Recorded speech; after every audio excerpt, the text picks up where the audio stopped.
Hi folks, welcome back to our channel where we talk about life, work, travel, and everything in between.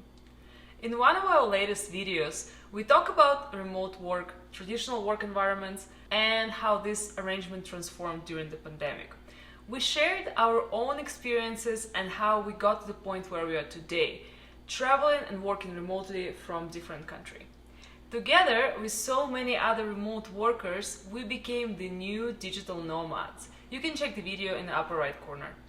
In today's video, we would like to dive a little deeper and discuss the history of the term and the concept digital nomads, where they came from, who was the first digital nomads, and how did this all become possible. Wait till the end of this video to hear our recommendations and sources where you can find useful information about digital nomads and remote work.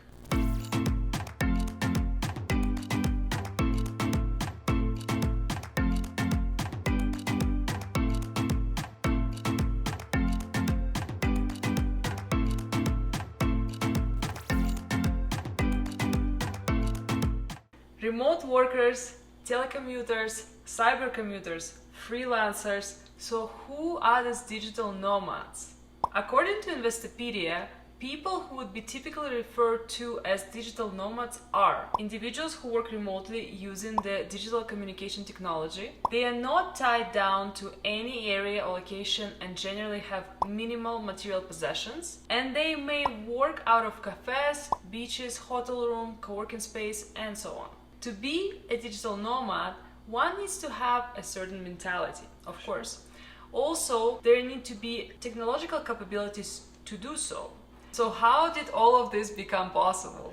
That's a good question. The idea has been circulating since the mid-20th century when some entrepreneurs and science fiction writers were predicting that the breakthrough in communication technology will make it possible for people to live where it is conducive to live and not where it is conducive to work. In the 1960s, visionaries of technological progress predicted that one day a computer will fit on a desk and people will be able to have instant contact with each other no matter what part of the world they are, even without knowing the exact location.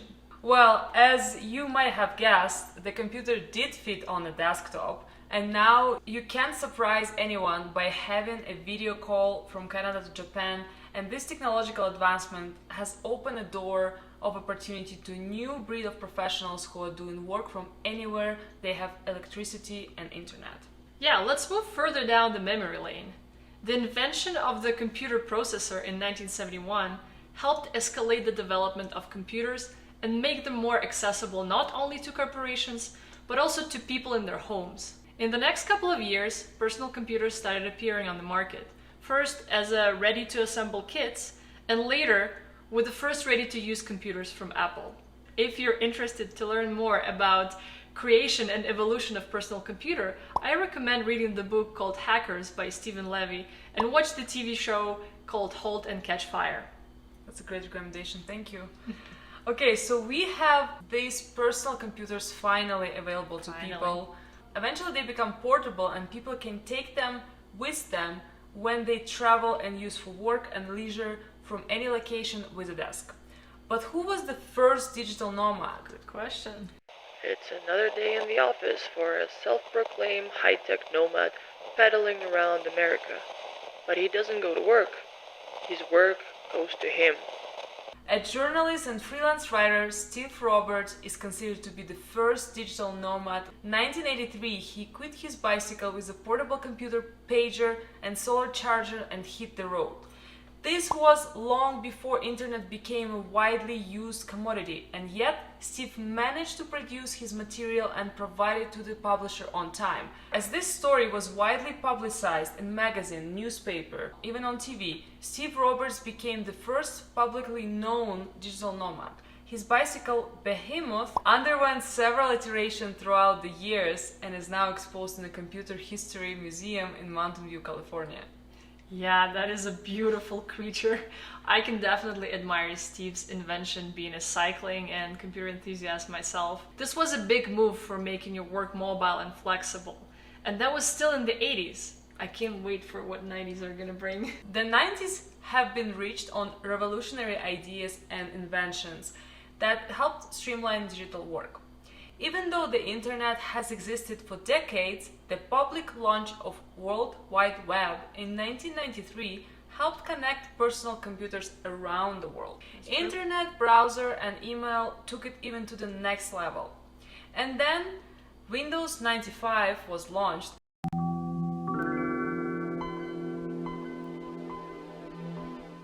The most popular operating system with the user-friendly interface.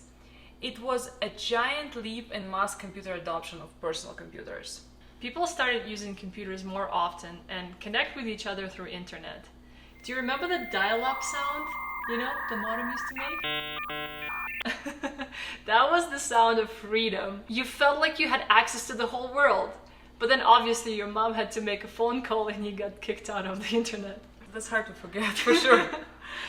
The release of Wi-Fi in 1997 made wireless internet connection a reality and helped computer users be even more mobile. Also, in 1997, the term digital nomad was coined in the book of the same name by Sugui Makimoto and David Manners, in which the authors describe how technology allows for a return of societies to a nomadic lifestyle.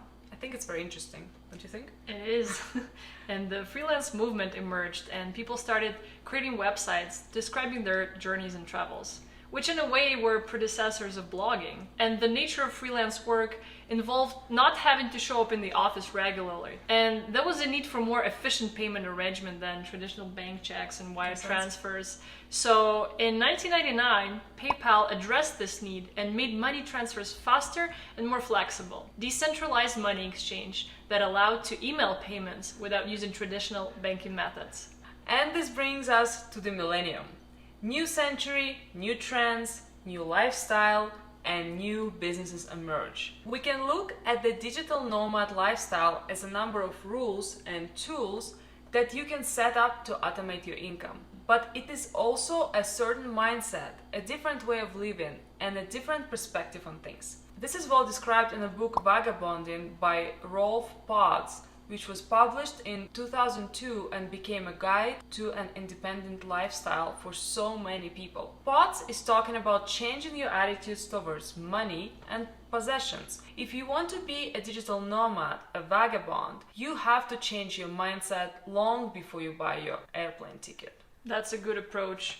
And as for businesses and how they adapted to new lifestyle trends, there's been some breakthrough products and approaches in early 2000s. Some coffee shops started to provide free Wi-Fi to their patrons. This allowed people to work and not be limited by the time of their visit. Coffee shops became an extension of the living room. Then, anti-cafe became popular. According to Wikipedia, an anti-cafe is a venue that offers working space, food and drinks where customers pay only for the time they spend there.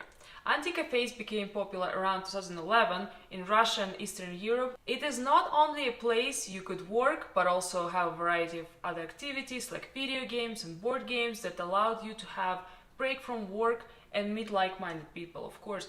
You paid per minute you spent there and you had access to unlimited coffee, cookies and some basic snacks. All the goodies. And later on, this concept evolved into co-working spaces. Places where coffee shops meet the cubicle. Remember how we used to connect with friends and family who lived abroad or even in a different city? We bought those IP telephony scratch cards and called through our home phone. Communication was expensive, it was inconvenient, and you have to always plan ahead if you want to make a call. Yeah, you have to first go and buy that card, otherwise no call tonight. And yeah, for sure, I can relate to that because my sister used to study abroad and that was the only means of communication for us except for the email. Once I remember, somewhere around 2004, 2005, we were trying to connect again for a call and she told me, hey, why don't you just call me on my Skype? And I was like, what is that? And since then, my life has never been the same. Skype was the new cool app that allowed you to make calls abroad for free. And it also included video. So it was a video call for free to any part of the world. This was something out of this world and it definitely revolutionized the way that people communicated. For so many remote workers, this was another tool that made their life easier, more flexible, and also cost efficient. Yeah, for sure. And I mean, you travel for a long time, you want to be able to see your family, right? Yeah. Next step in video communication was YouTube. YouTube was launched in 2005, and it's actually 17th birthday to YouTube this week. Happy birthday! From now on, you could not only describe your travels in blogs in text format, but you can also visualize them and share with your friends and family, and later on even get paid for it. That's great. In years to come, YouTube as a platform becomes a large, successful mechanism for independent travelers to earn money and sponsor their way of life. Isn't it great? When iPhone was announced in 2007, it changed the way people interact with the world. Even though there were smartphones before iPhone, Apple's product was the first to put internet into everyone's pockets. During the presentation, Steve Jobs called it the revolutionary mobile phone and a breakthrough in internet communication device. Remember how we said that computers will eventually fit on the desk? Well, now they actually fit on the palm of your hand. Now people can be mobile and communicate from any part of the world. Also in 2007, a very important book comes out. 4-Hour Workweek by Tim Ferriss is a lifestyle design book that suggests how to automate your income flow and make it possible to live and work anywhere. Yeah, that's a great book. This book is actually a very useful tool for a beginner digital nomad. It brings up the issue of organizing one's work processes, whether you're an employee or an entrepreneur. So it looks like by 2007, we have figured out how to become mobile, what computers, smartphones, and platforms to use for remote work. But where would you live when you go to a foreign country? Do you book an expensive hotel room or try to find some locals to help you rent a flat? Yeah, no, I don't think that's the best option. Like, how long can you stay if you pay so much for the hotel? The solution came in 2008 when the Airbnb was launched. Originally called Air Bed and Breakfast, it democratized an oversaturated market of lodging and actually helped travelers to be more flexible and cost efficient when booking their accommodations. Some honorable mentionings that we would like to include here that had direct or indirect influence on development of digital nomad movement. Launch of Twitter in 2006. Creation of Bitcoin in 2009. Launch of Instagram in 2010. 2014 is the year when Estonia launched its e-residency program and was one of the first governments to address the new reality of professionals traveling around the world. And this leads us to the most disruptive event of early 21st century. In January 2020, city of Wuhan goes into lockdown because of a new virus. And 2 months later, the world as we know changes forever. The pandemic has brought out on the surface the trends that have been building up in the background for years. In the past 2 decades, with the technological boom and inspirational stories from blogs and books like the ones we just mentioned, more and more people start changing their approach to work and their experiences. That's why when pandemic started in 2020, a lot of people were mentally prepared to embrace this new lifestyle. A new wave of location-independent professionals emerged. We call this wave Digital Nomads 2.0. And this leads us to modern day, when so many people who used to be tied to their office location before now could actually dare to live their life anywhere they wanted. Anywhere they wanted, indeed. We will continue exploring the world of digital nomads in our next videos, so stay tuned for more. And let us know in the comment section below what topics on remote work and digital nomad life you'd like us to cover next. Thank you for watching this video. Please like this video and subscribe to support our channel and see more videos like this. Till next time. Till next time.